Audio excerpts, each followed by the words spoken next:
Big news! Wayfair's end-of-season sale is here. It's Wayfair's Labor Day clearance. Right now, you can score up to 70% off everything home at Wayfair. Plus, amazing doorbuster deals and 24-hour surprise flash deals on home finds in every style. This is your last chance to score end-of-season savings, and it's happening now. Did we mention fast shipping on everything? Don't wait. Head to Wayfair.com today to score up to 70% off now through September 2nd. Wayfair, every style, every home. Support American-made tariff-free clothing with American Giant. They aren't affected by tariffs because their clothing products never left the U.S. Get 20% off your first order when you use promo code STAPLE20 at American-Giant.com. How would you like a 15% discount to my daily email, the stack of stuff, the show notes, discounts to the conference, all of that? All you need to do is text the word SHOW to 33777. You'll get the annual subscription with a 15% discount to my daily email. You'll get the stack of stuff, the links to the show notes, discounts to the conference, and so much more. All you have to do is text the word SHOW, S-H-O-W, to 33777. Text SHOW to 33777.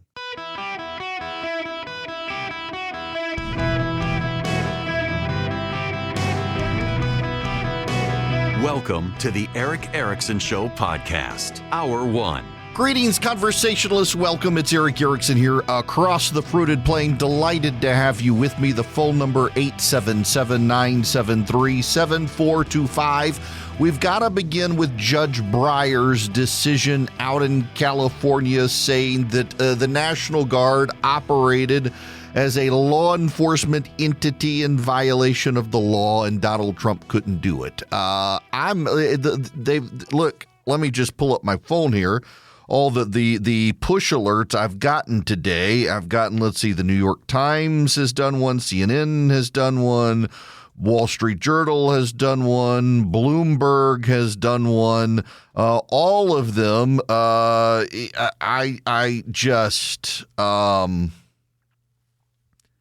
sorry, folks. I think that Judge Breyer, contrary to the light your hair on fire left, he's a resistance activist in a black robe, and I think he's going to get overruled on appeal. And here's why. Because in the court record, the National Guard were not functioning as law enforcement. They were assisting local law enforcement. They were in charge. And they were mostly protecting federal buildings. And to the extent that anyone was arrested by the National Guard, it was because of what they were trying to do to federal buildings the National Guard was protecting. And that's within their right. There's already been this decision from the Ninth Circuit Court of Appeals when originally Judge Breyer said the National Guard had to go. And it was pointed out that they were actually serving in a protection zone for federal buildings because of protesters. So I don't think you can read the one decision without reading the other because the records were together.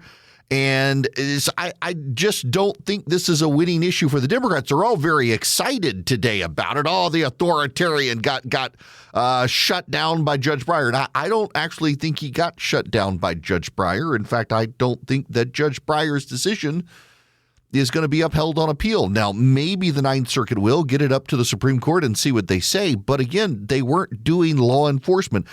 I put that on Twitter. People were sending me pictures of the National Guard arresting people. And yeah, if you actually read what it says is that they were assisting either ICE or local law enforcement. They weren't serving in the law enforcement role. They were serving in a backup role, which they were allowed to do. Now, here's the catch. What happens in the alternative? Well, the president uses the Insurrection Act and sends them in. Yeah, I don't think the left realizes that there's not really a path for them to win this argument. They insist that there is, but there's not.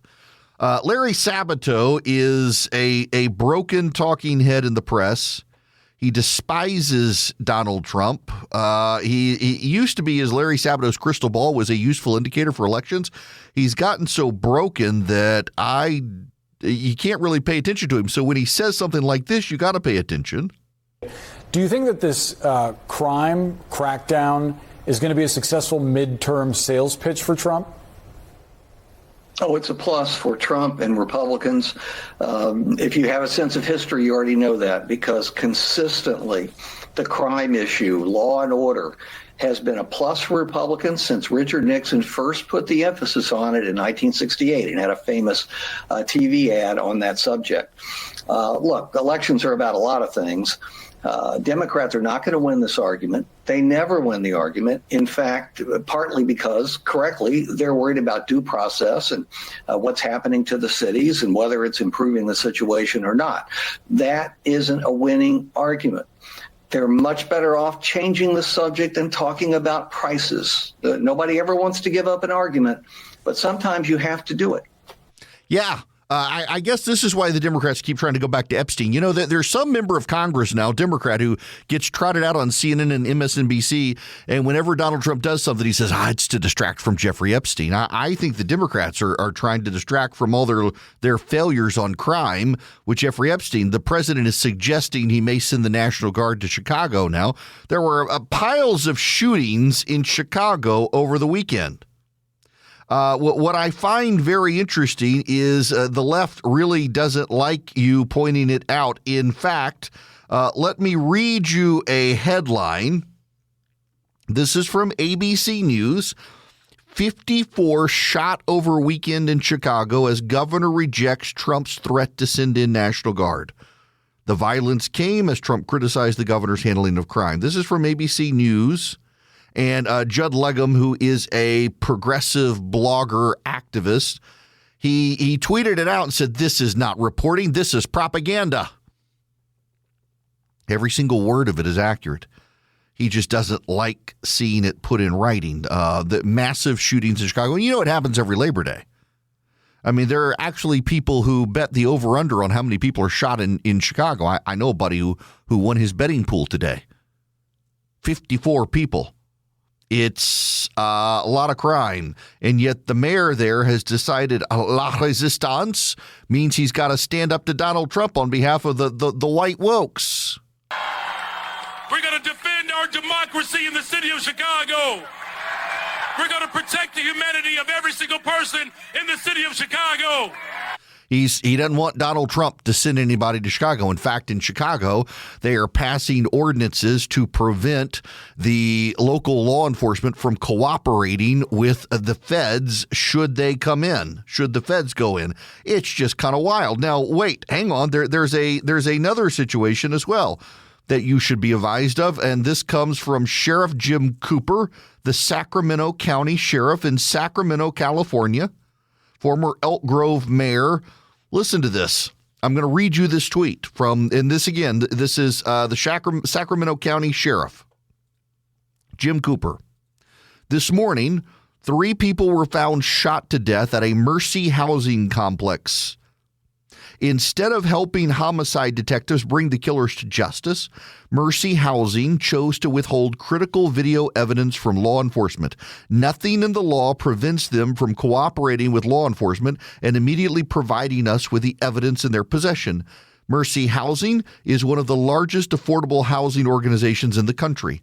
They are funded by you, the taxpayer, through federal low-income housing tax credits, Section 8 subsidies, state and local housing funds, and direct grants. Their 2022 audited financials show over $434 million in revenue, including $306 million in rent, much of that paid through public subsidies. Without public money, they wouldn't exist. And yet, when tragedy strikes, they protect themselves instead of their residents. Mercy Housing has refused to provide crucial video evidence, which has now forced homicide detectives to spend hours obtaining a search warrant, hours that a killer can use to run, hide evidence, or even strike again. And even after that warrant is served, no one knows how long it will take for Mercy to finally hand over the footage. Every second matters in a homicide investigation. Witnesses disappear, suspects flee, evidence is destroyed. The fact that law enforcement has to fight with a taxpayer-funded housing nonprofit to access video footage while 3 victims lay dead doesn't make sense. And in my view, they're interfering with a violent crime that could possibly result in more victims. They simply do not want to help with crime. It's a losing issue for the Democrats. I'm honestly, I'm baffled by this. They are so woven into the La Resistance talking points that they must oppose Donald Trump by all means necessary at all times, and they must be seen as fighting at all times, that they've walked themselves into this trap of being on the side of the bad guys. Public housing won't cooperate. They're demanding a search warrant, which, you can voluntarily hand over the videotape. You don't have to require a search warrant, but they're requiring a search warrant. It's not necessary if you want to cooperate with the police, but they don't want to cooperate with the police. They want to be cared about. They want to be they want to be subpoenaed. Why? Liability reasons. They don't want to be sued for cooperating, which is just another indictment on Californian litigiousness. I just don't understand how the Democrats proceed with this as a winning issue. On top of that, they catastrophize everything. Like, I woke up this morning, actually, what I wanted to start with, and we'll get to it later. There's a story out about the foreseeable coming problem in education in America, and that is our population is beginning to decline. 2025 looks to be 2024 rather looks to be the high water mark of American population, with our population now set to decline because of falling birth rates. That's going to impact colleges. It's impacting elementary and secondary education. In fact, there are a number of elementary schools in the country that have started closing down, repositioning staff, because they simply don't need that many elementary schools now as our population begins to decline. So I wanted to start there, but instead I got to start with Judge Breyer and the catastrophizing of everything. Donald Trump's a dictator. Donald Trump's an authoritarian. The Republicans are authoritarians. The Republicans are Nazis. Israel's committing genocide. No, Israel's not committing genocide. Now we've got the situation in Great Britain, which we'll actually get to. Even though we're an American program, it's worth covering. A comedian in Great Britain has gotten arrested. He was he arrived at London Heathrow Airport, and five police officers were there to arrest him. His crime, mean tweets about transgenders. Not making that up. True story. Lots of stuff that I would like to cover, but the left catastrophizes everything these days. Have you noticed that everything is bad? In fact, the Gallup poll came out the other day, and it showed 0% of Democrats think we as a nation are headed in the right direction. 0%. Separately, 60% of people who voted for Kamala Harris believe that it is responsible to break off relations with family and friends who voted for Donald Trump. 60% of people who voted for Kamala Harris believe it is acceptable, right, and potentially necessary to sever ties with not just friends, but family who voted for Donald Trump. Do you know what it is on the Republican side? Same poll. You know what it is? 20%. Now, look, I know some of these 20%ers, and they're as angry as the left. They are the left. They're a mirror image of the left, and they don't even see it. Don't be like the left. 60% of Kamala Harris voters believe it's worth not being friends with friends or family who vote for Donald Trump. Only 20% of Donald Trump supporters say the same thing about people who voted for Harris. They're a little more comfortable in their own skin. 0% of Democrats think the country's headed in the right direction. Why? Because the country elected Donald Trump. And so what is the response by the left? It's to catastrophize everything except, ironically, illegal immigration and crime. Illegal immigration and crime are the two things they don't want to catastrophize. Illegal immigration and crime, the two things that Americans are actually worried about. The Democrats say, hey, that's not a problem. All these other things are a problem. On August 29th, the MSNBC analyst and Atlantic staff writer tweeted this: "The sudden appearance of the National Guard in D.C. brings with it an absurdist sheen. Their task quotidian beautification, their backdrops farcical, a DuPont Circle Krispy Kreme. Their very presence sitcom-esque, as if it's lifted from an episode of Veep. She writes, why is the National Guard in D.C.? Even they don't know. That was August 29th. The very same Ashley Parker on June 24th of this year. After another bike was stolen last night, my husband and I realize our life as D.C. homeowners by the numbers includes 1 stolen car, 2 stolen scooters/Vespas, 3 stolen bikes, a partridge and a pear tree, etc. And now, because Donald Trump has decided to send in the National Guard, they can't even acknowledge that crime has gone down. In fact, they want you to know there have been 441 criminal acts in D.C. in the last 2 weeks. They went from saying there's nothing to saying it's terrible. The National Guard isn't doing anything. Meanwhile, the mayor in D.C. says, yeah, actually, crime has noticeably gone down in D.C., but they got to catastrophize it because Donald Trump's in charge, and they are miserable because of it. Greetings, conversationalists. The phone number is 877-973-7425. Be patient with me. I will get to your phone calls, but I got to explain to you the federal appellate court decision on tariffs first, and it's actually very easy for me to explain to you. So a federal appellate court said that Donald Trump's country tariffs are unconstitutional. They did not rule on the steel tariffs and aluminum tariffs because there is a law that gives the president tariff power on certain products related to national security.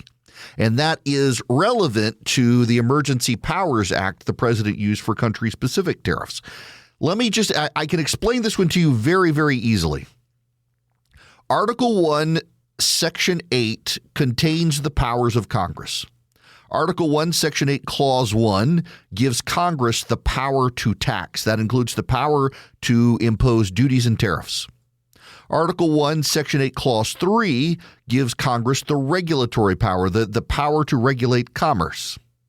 The Emergency Powers Act the president used cited the president is given emergency power to regulate commerce with other nations.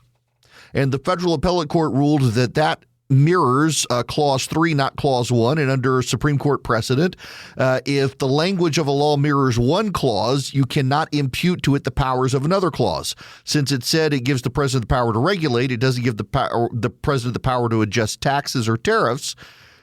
He can't do taxes or tariffs. That's it in a nutshell. That if you got 2 distinct clauses in the Constitution, one for tariffs, one for regulation, and the law only references regulation, it doesn't reference taxes, you can't presume it gives the president the power of that clause. This should be persuasive to the Supreme Court, I would think, honestly.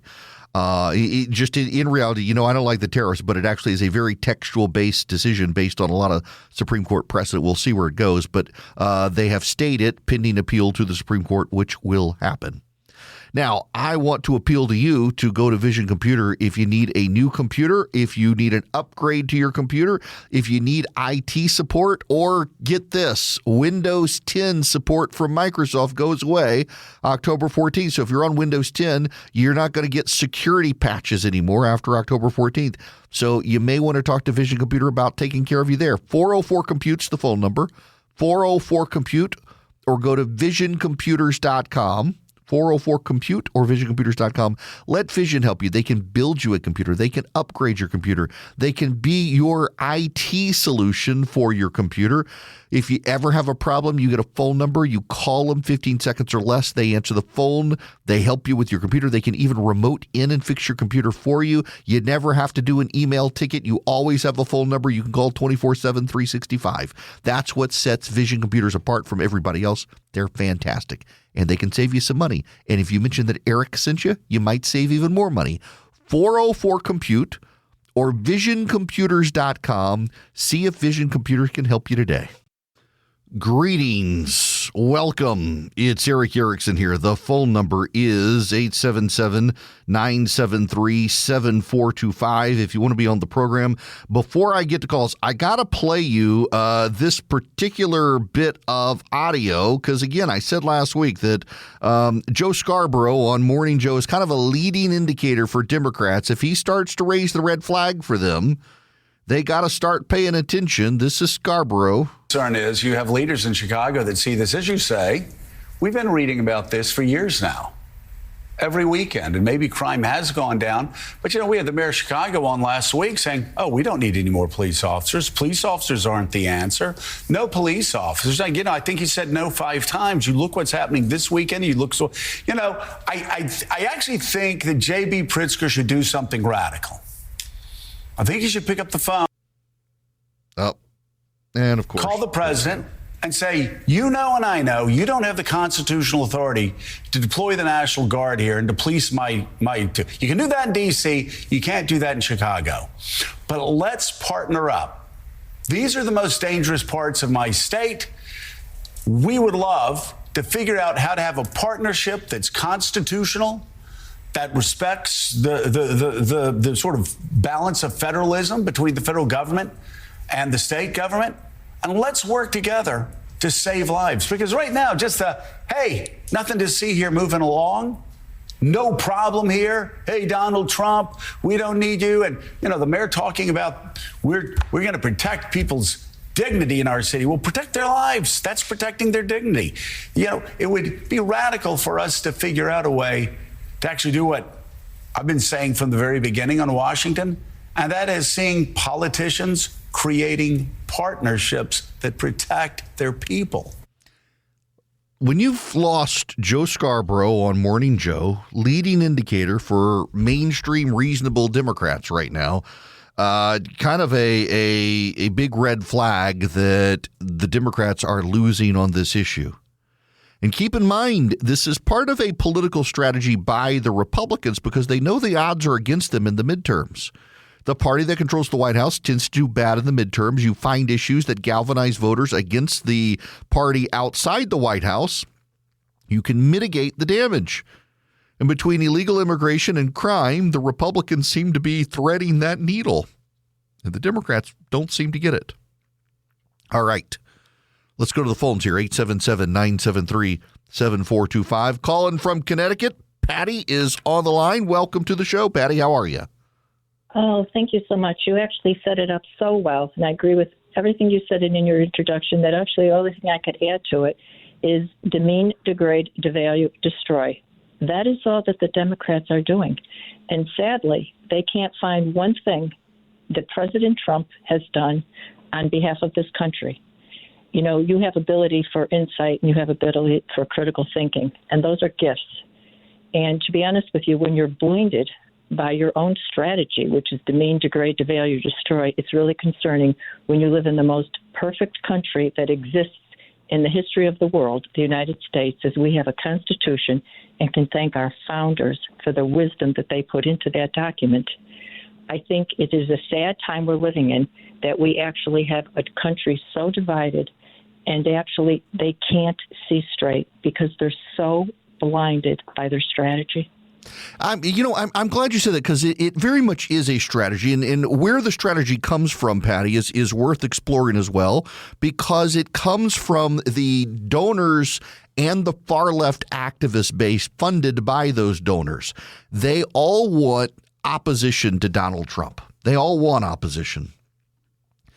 If you're a mainstream Democratic voter who doesn't like Donald Trump, you need to understand the problem your party is having right now, and you probably know it, is that it is captured by the far left because so many of the donors look at Alex Soros is probably the best example.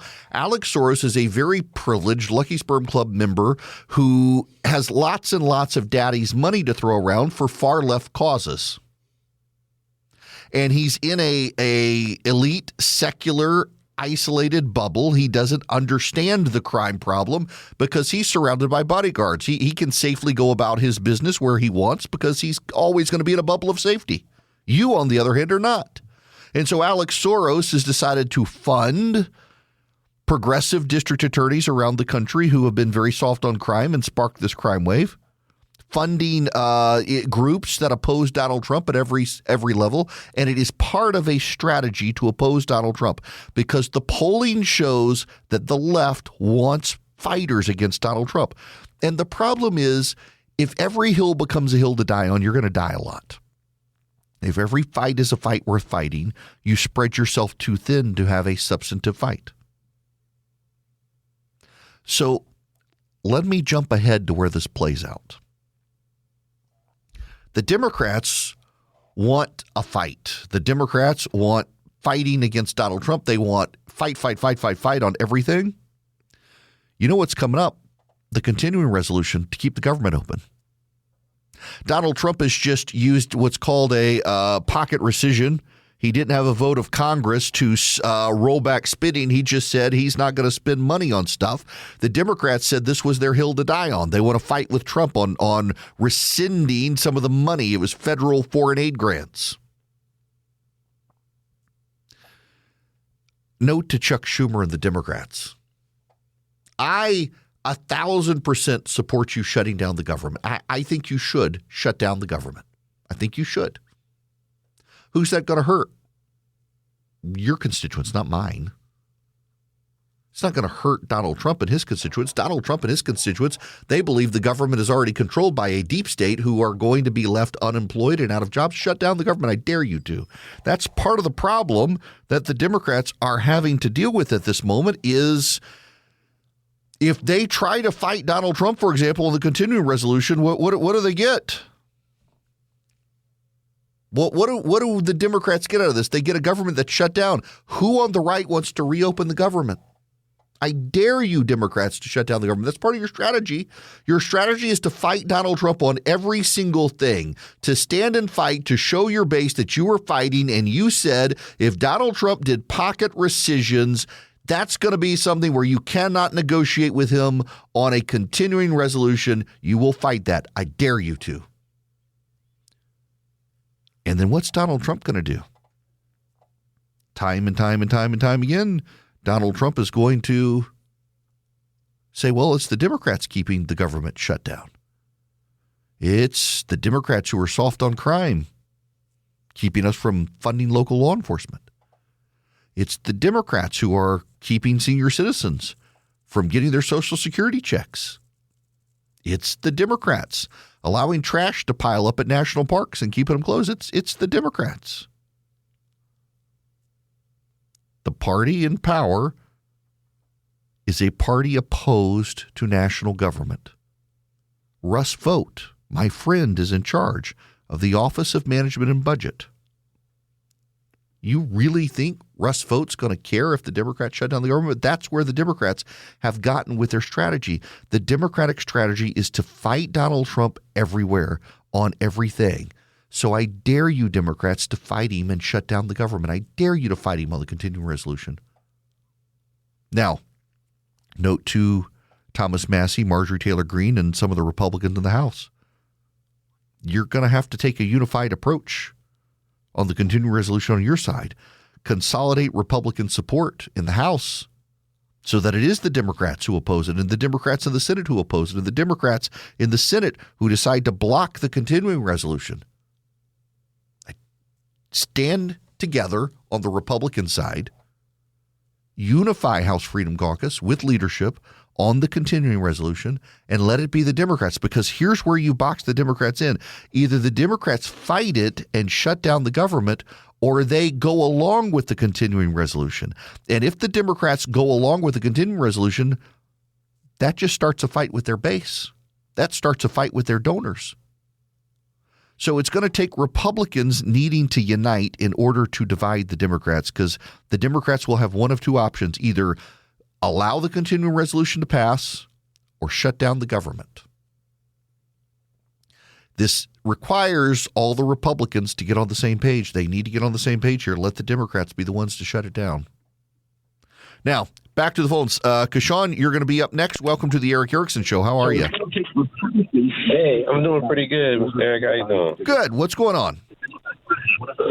Well, I watch your show. I watch a lot of other shows on conservative, Republican, Democratic, liberal. I'm neither of any party, but one thing I do see often is just, this side does this side does that.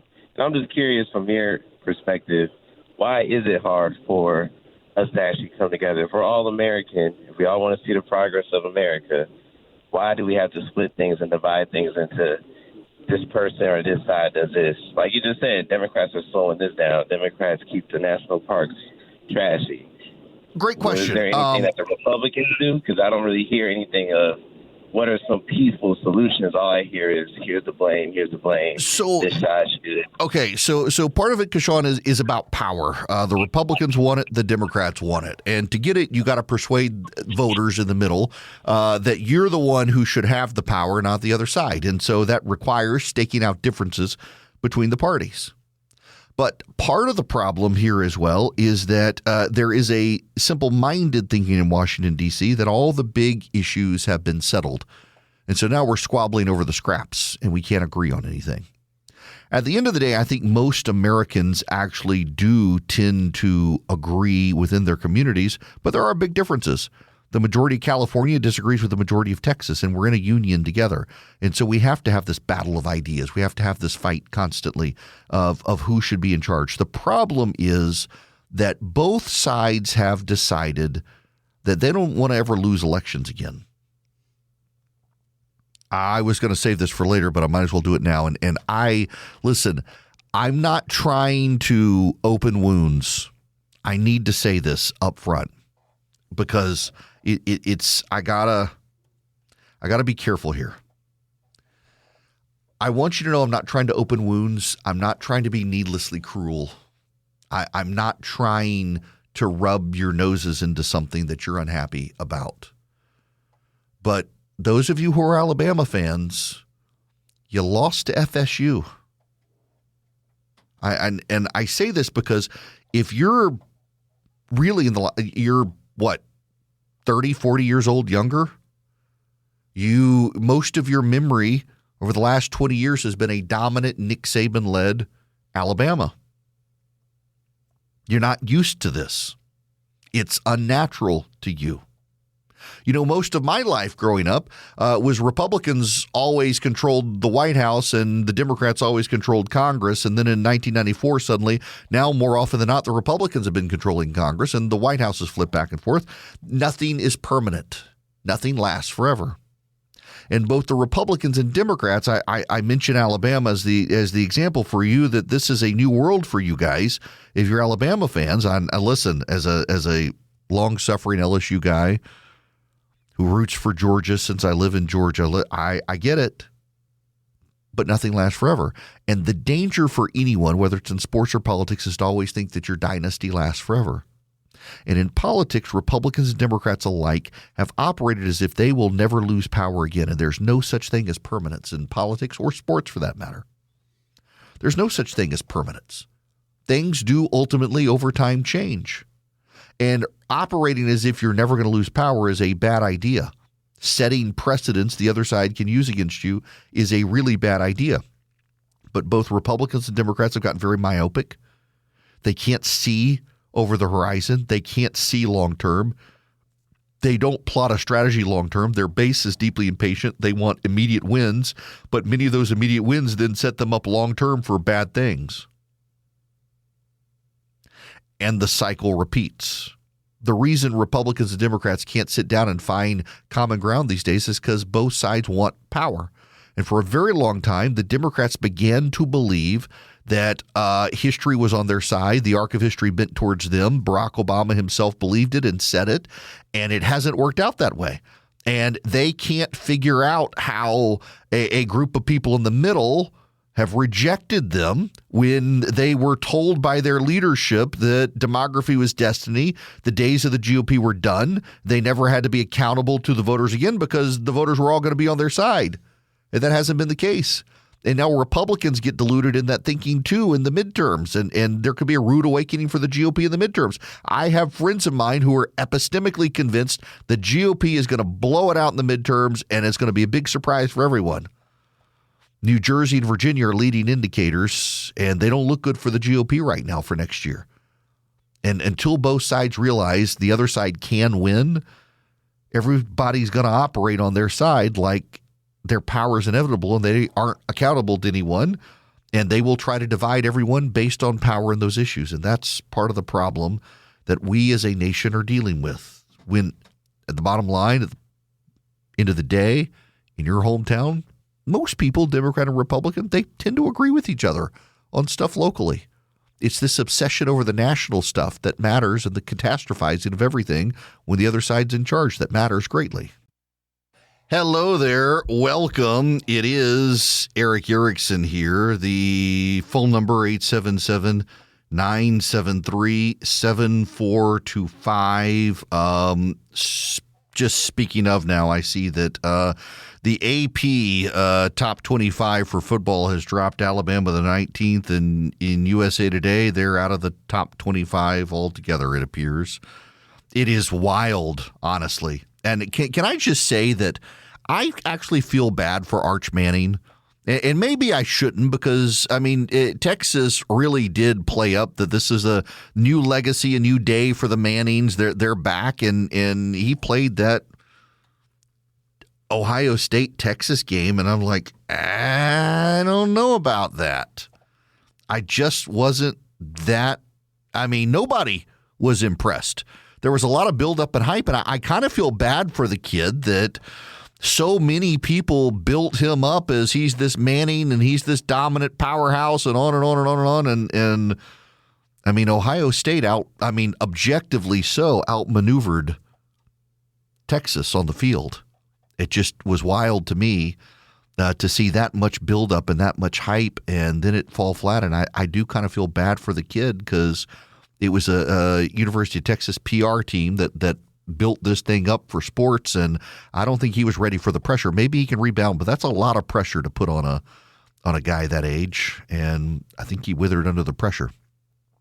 Now, I got to tell you about the homeschool finance curriculum that you can get for free from Old Glory Bank. If you're interested in banking for your kid, oldglorybank.com/smart is where you want to go. oldglorybank.com/smart. It is free.